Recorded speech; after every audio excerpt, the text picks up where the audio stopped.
All right, back here on CBS Sports HQ, some numbers to digest. Here's how each higher seed has fared in the round of 64 in recent years.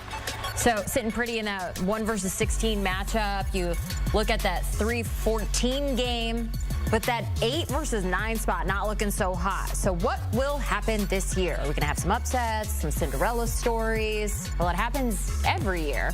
And I think it's time to break it all down. Let's do it. With BJ Taylor here on the HQ set. I never like talking poorly about teams or wishing bad on anyone. Okay. But we're going to do just that here. Okay. About round one upsets. We're going to count down the top 5, and I want you to break it down for me. We're going to start at number 5. Which is a team that you think can get knocked out early in this first round? You know what? It has to be the matchup with UC San Diego. All right? If you haven't been following UC San Diego and their season, they have been absolutely incredible. A 30-4 record. They're 2-1 in quad 1 games. In layman's terms, that means of teams that made the NCAA tournament, they won 2 of their 3 matchups, which is 1 more than the North Carolina Tar Heels. But I digress. They also have one of the better players coming out of the Big West Conference, Aniwa Tate Jones. All right, an amazing name, also an incredible player. Okay, guy that gets to the free throw line at the caliber of a prime James Harden, a Shai Gilgeous-Alexander, and a Dwayne Wade. Shoots nearly 10 free throws a game. That's why he was able to work his way into being the Big West Player of the Year. And this is a senior-led group, all right? All 3 of their seniors that lead them in scoring, all at the guard position. You need great guards in March. That's exactly what UC San Diego possesses. And Michigan has had a little bit of inconsistency this year, right? Did not finish the regular season strong. Obviously went on that run to win the Big Ten tournament. But inconsistency leads to upsets. UC San Diego could be not only an upset of Michigan, but they could be that sweetheart that dances their way into a Sweet 16. Dancing their way. Oh, UC San Diego. I like it, yeah. Remember the name. Okay. Okay, we're going to move on to one of those 14 SEC teams. At number 4, a big upset. Who we going with? You know what? I'm going to go with Yale over Texas A&M. Texas A&M, you're out. The Aggies, okay? They're gonna need the 12th man is what they talk about in football. All right, well, Texas A&M wish they could get somebody out of those bleachers to shoot some 3-pointers for them, because that has been the Aggies' issue all season long. As good as they are defensively, as good as they are at offensive rebounding, one of the best offensive rebounding teams in all of college basketball, what that will tell you is they miss a lot of shots, okay? Can't get offensive rebounds if you don't miss the shot.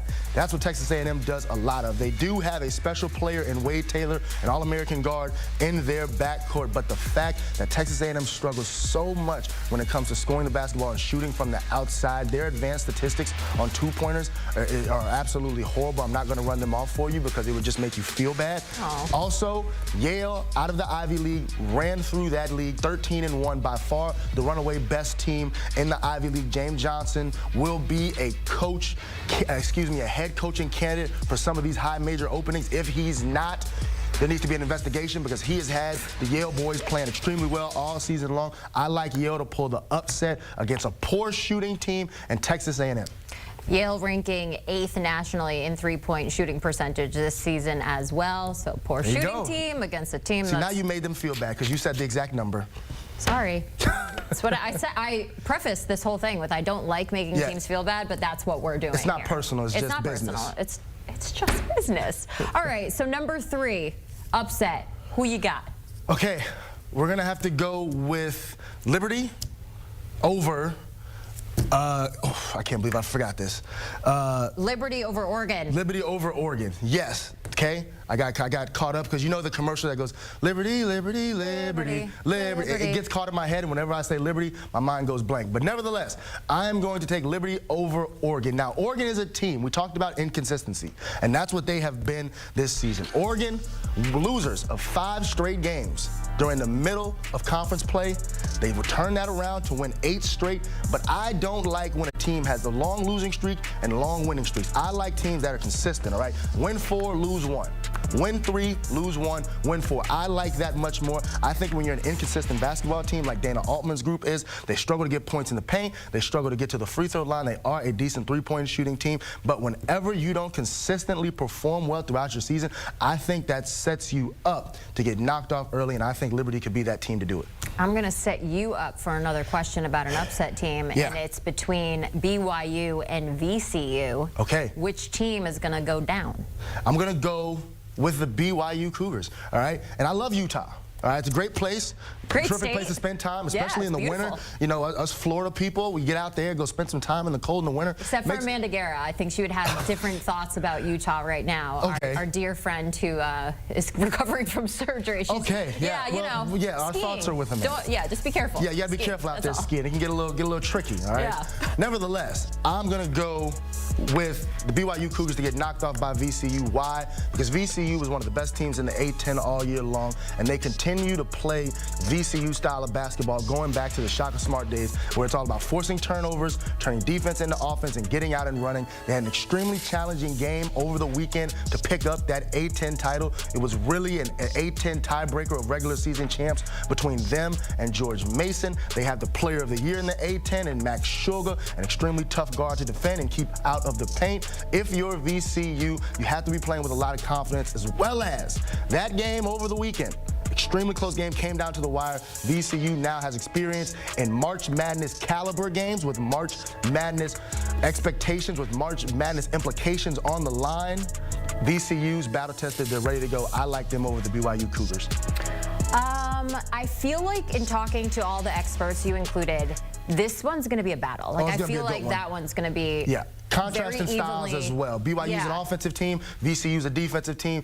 Evenly matched up there in that way. That's going to be a really good one. Okay, one final team on upset alert. Yes. And this one might surprise some people potentially in the Big Ten. Who is it? Well, it's March. We got to get funny, all right? We can't just go chalk with these things, right? Let's get tricky.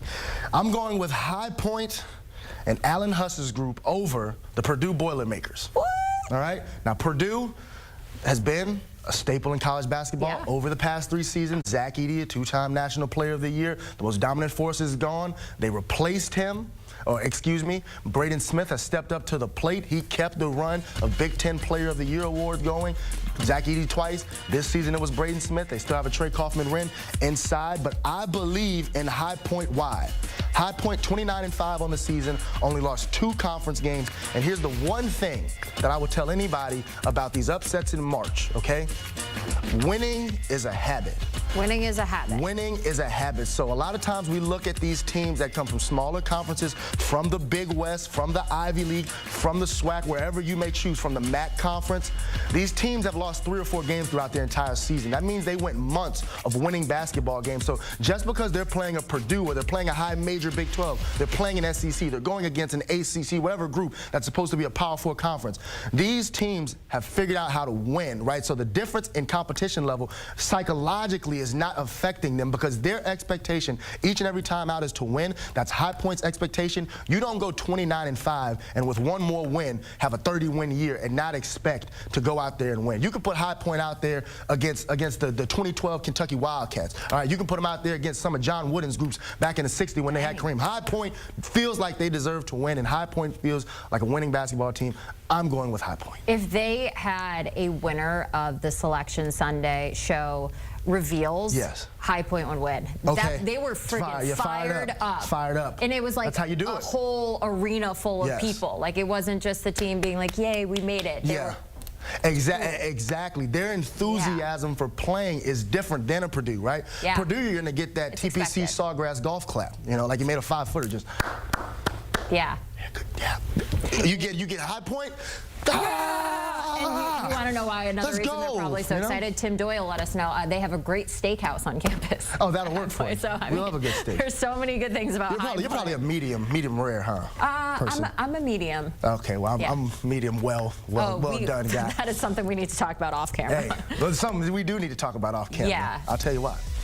Okay, I want to know why, because you should be thrown out of a steakhouse. BJ Taylor with some upsets. I'm upset hearing about his order at steakhouses, but that's, we'll chat about that elsewhere.